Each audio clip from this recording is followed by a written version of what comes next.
Well, howdy Broncos country. Mace here after the Broncos preseason opener. A 30-9 win over the 49ers, but as we know, the score really irrelevant in the preseason. It's about the progress of players, the form of the team as a whole. And we'll start with the first team. The first unit of the Broncos, clunky, working against the 49ers backups. The defense got worked on the first series. Didn't really find its form until Nick Bonito had back-to-back sacks in nearly a third. The offense struggled to get untracked, really didn't find its form at all in its quarter plus of work. And Sean Payton certainly believes there's some things to work on. The comment I made, here's the deal.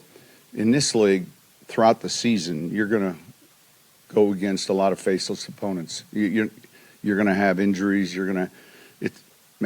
you better be ready to put your best stuff on tape. And so, but I don't, that's a good question, but I think, I don't know if they felt like the other day they got the work in, but nonetheless, it was just average to below average. There were penalties, of course, all the way through. So the Broncos are going to return to Denver and find they've got things to clean up.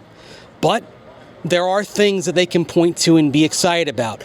Jarrett Stidham, outstanding in this game. Maybe his best performance since he came to the Broncos, and it stands to reason. This is his third year in the scheme, and one thing we've seen from Sean Payton backup quarterbacks is the more they're in the scheme, the better they do. Stidham looked composed, poised, and accurate. Great timing with Trent Sherfield. His best pass and maybe Sherfield's best catch in all of training camp and preseason for that touchdown there at the end of the second quarter. Sherfield's a good bet to make the roster on the basis of his special teams work, but as you can see, based on that touchdown, he's got some receiving chops as well. The running back competition, the game's afoot there, pardon the really bad pun. Blake Watson, I think, probably made the biggest impression of the group with the speed that he showed in the second half. Maybe his best play was the one that got called back, making a man miss. But what he showed in terms of the burst through the hole, that's what we've been seeing in training camp. Pretty solid day for Tyler Bidet as well. Jaleel McLaughlin, nice work to break a tackle on a play that got called back on account of a Pat Bryant holding penalty, but had a couple of opportunities for some big runs that he couldn't quite break through the hole.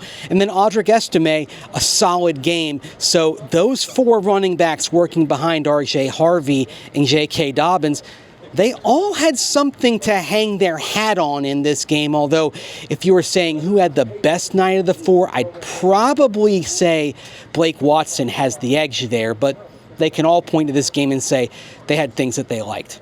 On the defensive side, some of the standouts, Jonah Elliss, he's been getting pressures throughout training camp. We saw that again tonight. Kris Abrams-Draine with the pick.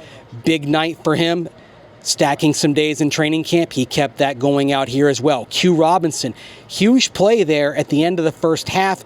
Again, mimicking what we've seen in the offseason and in camp before he went down to injury. So good to see him get back on the right side of things.